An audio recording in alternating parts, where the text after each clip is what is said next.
Last year, when I finally sat down to watch Born Again after living through all 3 seasons of Netflix's Daredevil, and the very first scene appeared on my screen, and my immediate reaction was, they fucked it up. Now, before you jump into the comments ready to crucify me, let me explain something.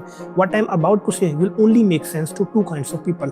One who love Daredevil, second who watched the new show right after the Netflix's version. Because when you do that, the differences hit you immediately. The first thing that stood out to me was the cinematography. Now I totally understand that Marvel likes its shows to have certain visual consistency across the MCU, but here frames often feel darker than they need to be. And what makes it even more frustrating is that Netflix's Daredevil showed us something important. You don't make a scene feel like night by simply reducing the light. You make it feel like night by placing light intelligently. Now I know that this difference sounds small, but visually it changes everything. And then comes that first fight with Bullseye. When Daredevil jumped with that superhero landing, I genuinely paused the episode. Not because I hated the idea of Daredevil being more superhero-like. I'm not against that vision at all.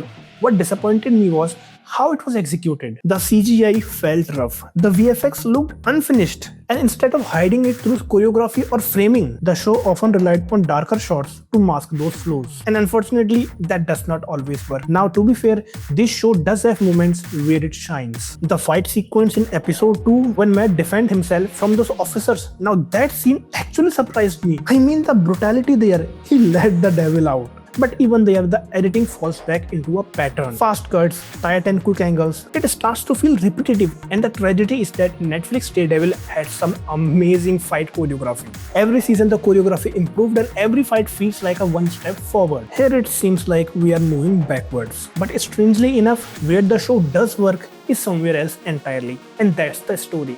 I mean the actual one. The Red Hook Port and Foggy's assassination are genuinely compelling ideas, but the reason that they never fully land, it comes from something that happened behind the scenes. And because of that, instead of one cohesive story, season 1 feels like a 2 shows stitched together just to reach 8 episodes. And that fragmentation shows. But even with all those issues, there's something that the show never struggles with: the performances. The cast is phenomenal. Charlie Cox still is Matt Murdock. Vincent still makes you hate Fisk with a passion. But if there's one thing that truly highlights the difference between two versions of Daredevil is how they handle their moments. Think about season 2 of Daredevil show. That's when we first met Frank Castle. And when Matt goes to rescue him from Irish mob, I remember thinking, please there be a fight sequence where Matt and Frank fights together. And the show exactly gave us that. It only lasted a couple minutes, but those 2-3 minutes felt bigger than the fight we see in Born Again, because that meant something. Born Again relies heavily on brutality, but the show was never just about violence. It was about Matt's faith, his moral conflict, his struggle between justice and vengeance. The action was simply an extension of the story, not a replacement for it, and that was the magic of Netflix's Daredevil. And that's why those hallway fights, those long takes, those quiet rooftop conversations, they stay with you. They weren't spectacle, they were storytelling, and that's the standard Born Again unfortunately inherits. Because season 3 of Netflix Daredevil didn't just end the series, it raised the bar so high that any continuation of the story would struggle to reach it. So the problem is not that Born Again is terrible, the problem is that its predecessor was extraordinary. Even Matt Murdock's charm alone could not fill that gap. But here's the thing, I still don't think that story ends here. Despite of what I've just said, I am genuinely excited for season 2. Not because I'm trying to be optimistic for the sake of it, there are reasons for that optimism.